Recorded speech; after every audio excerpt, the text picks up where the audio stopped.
दोस्तों मेरे पास ऐसे बहुत सारे कमेंट्स आते हैं। जो लोग मुझे कॉल करते हैं वो भी पूछते हैं कि मेरा पार्टनर ना बहुत ज़्यादा भाव खाते हैं या फिर भाव खाती है। ये इतना ज़्यादा भाव खाते हैं कि मुझे समझ में ही नहीं आता कि इसके साथ मैं कैसे चलूँ, कैसे रहूँ, कैसे बिहेवियर करूँ। क्योंकि उसके अंदर उतना ज़्यादा क्वालिटीज़ भी नहीं है मेरे अंदर जितना ज़्यादा है, या फिर मैं जितना ज़्यादा सुंदर हूँ वो उतना सुंदर भी नहीं है, फिर भी वो बहुत ज़्यादा भाव खाता है। अगर इस तरह का प्रॉब्लम आपके साथ भी हो रहा है, आपका पार्टनर बहुत ज़्यादा भाव खा रहा है, तो ये वीडियो सिर्फ और सिर्फ आपके लिए है। आज मैं आपको बताऊंगी कि ऐसा आप क्या कर सकते हो जिससे भाव खाने वाले पार्टनर की अकल ठिकाने आ जाए और वो भाव खाना बंद कर दे और वो एकदम से जो आसमान में उड़ रही थी ना वो ज़मीन पे आ जाए। तो बहुत ज़्यादा इंपॉर्टेंट वीडियो है लड़का लड़की सबके लिए। तो चलिए दोस्तों वीडियो स्टार्ट करते हैं। दोस्तों सबसे पहले आप एक चीज समझ लो कि वो भाव खाता क्यों है। आप सोचते होंगे कि आपके पास बहुत सारी क्वालिटीज है, या फिर आप देखने में सुंदर हो, आप रिच हो, आपके पास बहुत सारी चीजें हैं, लेकिन फिर भी आप नहीं भाव खाते हो, और जबकि सामने वाले के अंदर उतना कुछ है भी नहीं, तब भी वो बहुत ज्यादा भाव खा रहा है। तो ऐसा भला क्यों होता है? इसके पीछे कौन सा साइकोलॉजी है? दोस्तों इसके पीछे आपकी गलती है। ठीक है, आप उसको भाव देते हो तभी तो वो भाव खाते हैं ना। आप उसको इतना ज़्यादा इम्पोर्टेंट फील करवाते हो, आप उसको इतना ज़्यादा स्पेशल फील करवाते हो कि वो भाव खाते हैं। तो दोस्तों अगर आप सामने वाले को बहुत ज़्यादा स्पेशल फील करवाओगे, बहुत ज़्यादा इम्पोर्टेंट फील करवाओगे, तो वो तो डेफिनेटली भाव खाएंगे ही ना। आप उसको भाव दे रहे हो और तभी वो भाव खा रहे हैं।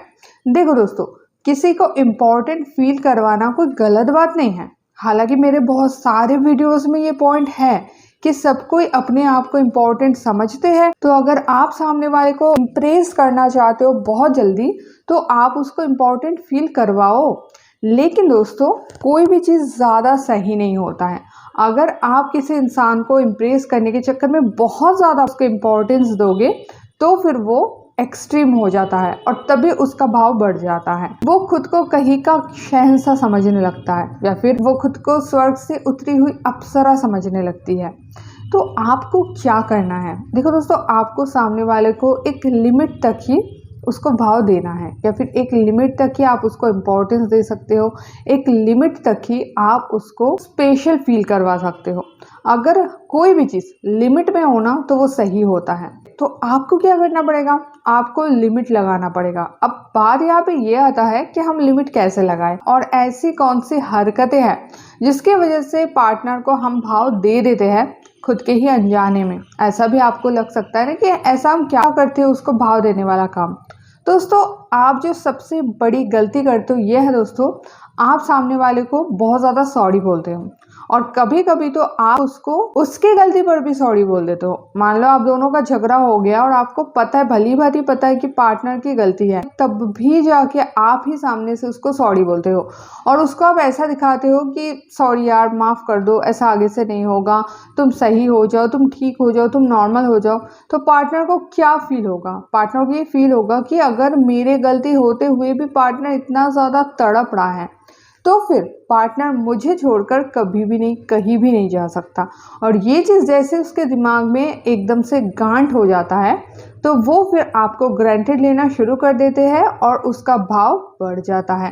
क्योंकि उसको पता है ना आप उसके बिना नहीं जी सकते। उसको इतना ज़्यादा ओवर कॉन्फिडेंस हो जाता है खुद के ऊपर, उसको लगता है मेरे बिना मेरा पार्टनर तो बिग ज़ीरो है, मेरे बिना मेरा पार्टनर तो कुछ कर ही नहीं सकता, मेरे बिना तो वो जी ही नहीं सकता, मेरे बिना तो वो ज़िंदगी में सर्वाइव ही नहीं कर सकता। वो ये सब कुछ सोचने लगते हैं, और इस सोच के चलते ही उसका भाव ऑटोमेटिकली बढ़ जाता है। तो दोस्तों आपको कभी भी सॉरी नहीं बोलना है अगर आपकी गलती ना हो तो। और मान लो आपकी भी छोटी मोटी कोई गलती हो गया है तो अब एक बार सॉरी बोल के छोड़ दो, एकदम से सॉरी का रेल नहीं लगा देना है। ठीक है, तो आप थोड़ा बहुत उसको सॉरी बोलो, और अगर उसकी गलती है तो आप बिल्कुल भी सॉरी मत बोलना, चाहे आपको कितना भी दुख क्यों ना फील हो कि वो मुझसे बात नहीं कर रहा है, मैं सॉरी बोलूंगा तो सही हो जाएगा। आपकी अगर गलती ही नहीं है तो आप सॉरी क्यों बोलोगे? इससे हो सकता है टेम्पररी आपको लग सकता है कि चलो रिलेशनशिप सही हो गया, लेकिन लॉन्ग टर्म में ये आपके लिए बहुत ज्यादा हानिकारक होता है। पार्टनर आपको परमानेंटली ग्रांटेड ले लेते हैं। दूसरा है दोस्तों, जब आप अपने सेल्फ रिस्पेक्ट की केयर नहीं करते हो, सामने वाला अगर आपको अपमान करे, सामने वाला अगर आपको फटकारे, डांटे, बुरा बर्ताव करे, फिर भी आप सामने वाले के पीछे पड़े रहते हो, क्योंकि आपके नज़र में आपका खुद का सेल्फ रेस्पेक्ट है ही नहीं। और अगर ये चीज़ होगा तो पार्टनर का भाव बहुत ज़्यादा बढ़ जाएगा, क्योंकि उसके नज़र में भी आपका वैल्यू ज़ीरो हो जाएगा। देखो दोस्तों, अगर आप खुद को वैल्यू नहीं देते हो तो आप आशा ही नहीं कर सकते कि दूसरे लोग आपकी वैल्यू करेंगे। सबसे पहले जो ज़रूरी चीज़ है वो है दोस्तों खुद की वैल्यू करना। तो आपको सबसे पहले खुद की वैल्यू करनी होगी, और खुद की वैल्यू करने के लिए आपको सेल्फ रिस्पेक्ट की बहुत ज़्यादा केयर करना पड़ेगा। अगर वो कोई ऐसा अपशब्द बोल दे, आपको कोई गाली दे दे, कोई ऊट पटांग से चीज़ें बोल दे जिससे आपको दुख हो, आपको अपमान महसूस हो, आपको फील हो कि मेरा यहाँ पे अपमान हुआ है, तो कभी भी आपको उस सिचुएशन में एडजस्ट नहीं करना है। चाहे कितना भी बड़ा झगड़ा हो जाए, चाहे रिलेशनशिप खत्म होने की कगार पे आ जाए, तो भी आपको अपने सेल्फ रेस्पेक्ट के साथ समझौता नहीं करना है। और अगर आप अपने सेल्फ रेस्पेक्ट के साथ समझौता नहीं करते हो तो पार्टनर की हिम्मत नहीं है कि वो भाव खा के आपके सामने घूमते फिरे। जब आप में इतना ज़्यादा स्ट्रांगनेस आता है, जब आपको अपना सेल्फ रेस्पेक्ट बचाना आता है, तब सामने वाले को ही झुकना पड़ता है। तो दोस्तों, आपको कभी भी अपने सेल्फ रेस्पेक्ट के साथ एडजस्टमेंट नहीं करना है।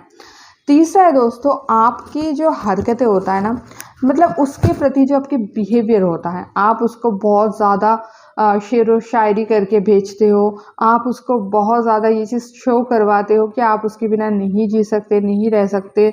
आप उसको ये चीज़ बोलते हो कि तुम अगर चले जाओगे तो मैं मर जाऊँगा, या फिर आप उसको ऐसे समझाते हो कि तुम आए हो तो मेरे लाइफ में एकदम से सब कुछ आ गया है, मेरा लाइफ तो सूना पड़ा था, पत्थर हुआ था, तुम आके मेरे लाइफ में एकदम से हरियाली कर दिए। देखो दोस्तों, ये सब ना कभी वाले जो हरकतें हैं ना, करो, मैं मना नहीं कर रही हूँ कि बिल्कुल मत करो। प्यार है तो बिल्कुल ही एकदम से चीनी कम हो, बिल्कुल ही उसमें कोई रोमांस नहीं हो, कुछ नहीं हो, ऐसा मैं नहीं बोल रही हूँ। लेकिन जब आप किसी को प्यार करते हो, जब आप सामने वाले को कदर करते हो, रिस्पेक्ट करते हो, तो वहाँ पे भी कुछ चीज़ें आपको समझ के चलने की ज़रूरत होती है। और उसमें एक चीज़ है दोस्तों, अपने इमोशंस को चेक कर करके चलना। अगर आप इमोशनली डिसबैलेंस्ड हो जाओगे तो फिर आपके रिलेशनशिप भी खतरे में आ जाएगा। आपको अपने इमोशंस को कंट्रोल करना आना चाहिए। अगर आप उसके लिए शेरो शायरी लिख सकते हो तो आपको अपने आप को ऐसे प्रिपेयर करना पड़ेगा कि अगर वो बात ना करे, अगर वो मुझसे झगड़ा करे, तो मैं इससे बात ना करके भी 15 दिन रह सकता हूँ। मतलब कि आपको अपने इमोशंस के ऊपर एक बैलेंस क्रिएट करना होगा, एक कंट्रोल लाना पड़ेगा कि अगर मैं उसके लिए प्यार में इतना ज़्यादा डूब सकता हूँ तो मैं उसके प्यार में इतना कठोर भी हो सकता हूँ। अगर मैं उसके लिए इतना हद तक खुद को झोंक कर दे सकता हूँ उसके लिए, तो फिर अगर वो मुझे अपमान करे या फिर अगर वो मुझे कदर ना करे तो उससे मैं इतना दूरी भी बना सकता हूँ। मतलब कि अटैचमेंट और डिटैचमेंट में आपको एक बैलेंस क्रिएट करना पड़ेगा। और अगर ये चीज़ आप कर दिए ना तो कभी भी कोई भी आपसे भाव नहीं खाएंगे, क्योंकि अगर वो भाव खाएंगे ना तब आपकी इमोशनल जो कंट्रोल है वो तो आपके हाथ में है। आपको घंटा फर्क नहीं पड़ेगा। आप ऐसे दिखाओगे कि ठीक है यार, तुम्हें बात नहीं करना है तो मत करो, और जब वो बात करने आते हैं तब प्यार की बारिश कर दो, प्यार की बौछार कर दो। मतलब हर एक एंगल में आपको अपने आप को स्ट्रांग बनाना पड़ेगा। और ये चीज़ अगर आप सही से कर पाओगे ना तो देखना फिर पार्टनर बिल्कुल भी भाव नहीं खाएंगे और वो बहुत ही अच्छे से आपको समझ के चलेंगे, और आप दोनों की जो रिलेशनशिप का बॉन्डिंग है ना, ये भी बहुत स्मूथली और अच्छा चलेगा। तो दोस्तों, किसी के पीछे पड़े रह के उसका भाव बढ़ाने का नाम प्यार नहीं है। प्यार एक अलग चीज़ है, उसको फील करो, उसको समझो और ऐसे ही लाइफ को लीड करो। जो जो मैं पॉइंट्स बता रही हूँ, इस सारी चीज़ों को आप अप्लाई करो, फिर देखो लाइफ में प्यार करना कितना ज़्यादा आसान है, और फिर पार्टनर कभी भी आपसे भाव नहीं खाएंगे। तो दोस्तों, आज के लिए इतना ही, मिलता है नेक्स्ट वीडियो में, तब तक के लिए बाय।